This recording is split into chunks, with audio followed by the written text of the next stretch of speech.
During the early morning hours last Sunday, a 29-year-old white man named Travis Reinking allegedly used an AR-15 rifle to kill 4 people and injure 2 others at a Waffle House restaurant in Nashville. Reinking is reportedly a member of the Sovereign Citizens, a right-wing extremist movement that is heavily influenced by white supremacist political ideology. It is likely not a coincidence that all of Reinking's victims were non-white. This article was originally published at Salon A. 29-year-old black man named James Shaw Jr. disarmed Reinking by grabbing the barrel of his AR-15. Shaw is the true definition of a hero. He acted selflessly, without training or compensation, and at great personal risk. Like most real heroes, Shaw refused any special praise or honor. As Shaw explained at a press conference on Sunday, "I'm not a hero. I'm just a regular person. I think anybody could have did what I did if they're pushed. You have to either react or fall. I chose to react because I didn't see any other way to live." During those few minutes last Sunday morning in a Waffle House, a mini-drama of American life in the age of Trump took place. A young black man protected the public from a white man hell-bent on committing mass murder. In America, black men are all too often subjected to harassment, state-sponsored violence and racial profiling. By comparison, white men, even when they are mass murderers or domestic terrorists, are described by default as nice and normal people who are lone wolves or suffer from mental illness. Their crimes come as a surprise and not indicative of a broader cultural problem among the white community. The patrons at the Nashville Waffle House were lucky that James Shaw Jr. was not arrested and kicked out for trespassing like the 2 black men in a Philadelphia Starbucks store last week. If the manager in Nashville had a case of negrophobia, like his peer in Philadelphia, more people might have died. On the same day that Shaw saved lives in Nashville, a black woman was arrested, stripped almost naked, and brutalized by police at a different Waffle House, a few hundred miles away in Alabama. Her crime? She complained to the manager about why her party had been charged for plastic utensils, when on a previous visit they had not been. America's police routinely claim that they were in fear for their lives and had no choice after they kill unarmed or otherwise vulnerable black and brown people. James Shaw Jr., who had neither weapons nor police training, disarmed a killer with his bare hands.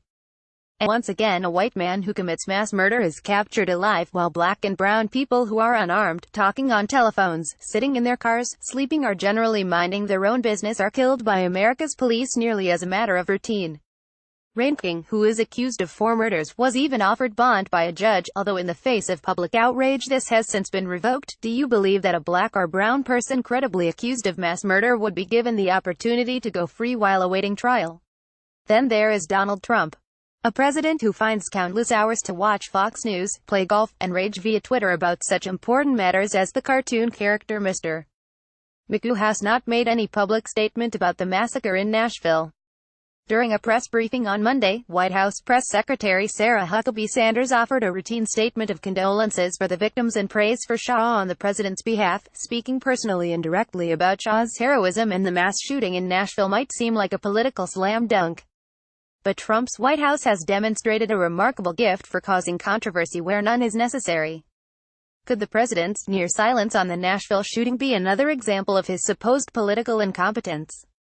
Unlikely. The National Rifle Association and the single-issue voters it commands have Trump and the entire Republican Party in a vice grip. The Trump administration, for instance, rescinded common-sense rules put in place under Barack Obama meant to prevent mentally ill people from buying firearms. If such rules were actually enforced, they could have potentially stopped Reinking from obtaining the guns he apparently used to kill 4 people last Sunday. Perhaps Donald Trump has chosen not to speak directly about the mass murder in Nashville because his political masters demand it. Given Trump's level of narcissism, one would also think he would celebrate Shaw for stopping Reinking, who was detained by the Secret Service last July after attempting to breach the grounds of the White House. The explanation for Trump's relative silence is obvious. Trump, his advisors, his political party and their media allies have thrived on their contempt for the humanity, dignity, and freedom of black and brown people. Honoring a black man for stopping an armed white man during what may have been a racially motivated killing spree runs counter to Donald Trump's political worldview and personal morality. Let's recall that Trump has slurred black athletes and others who have exercised their constitutional rights to protest police brutality and racism. He has repeatedly attacked black journalists and elected officials, especially women, as stupid and ignorant. Trump has suggested that the people of Puerto Rico, who are United States citizens, have been lazy about their recovery from one of the worst natural disasters in recent history. Trump has repeatedly demonized Latin American immigrants as rapists and murderers. He has consistently refused to apologize to the Central Park Five, the group of Black and Latino teenagers who were unjustly imprisoned for raping a white woman in 1989, and whom Trump longed to see executed. The American right has engaged in a coordinated effort, over many years, to deny Black Americans and other non-whites the right to vote through gerrymandering and voter suppression. Trump and his Republican allies long to change our immigration laws to ensure that white people remain a permanent majority and that non-whites are deported or otherwise removed whenever possible. Trump has stated that Black people live in hellish conditions, and therefore, for unclear reasons, they should support his presidency. He infamously described some of the neo-Nazis and white supremacists who gathered last August in Charlottesville, Virginia, as very fine people. Instead of focusing on the threat to public safety posed by right-wing extremist groups such as the Sovereign Citizens Movement, which law enforcement officials have consistently identified as more dangerous than Islamic terrorist groups, Donald Trump's administration has defunded the programs targeting them. It is no surprise that the Ku Klux Klan and other overtly racist organizations have claimed Donald Trump as their leader.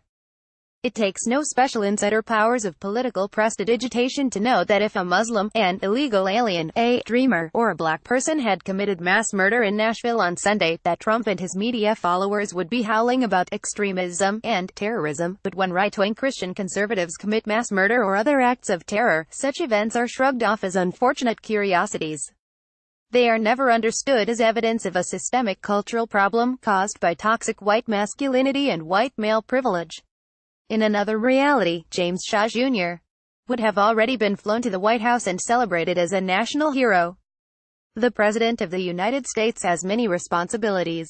These include formal obligations such as being the commander of the military and chief legislator.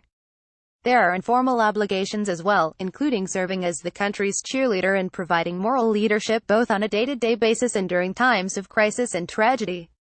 As shown once again by his near-total silence after the mass shooting in Nashville, Donald Trump has spectacularly failed in this regard.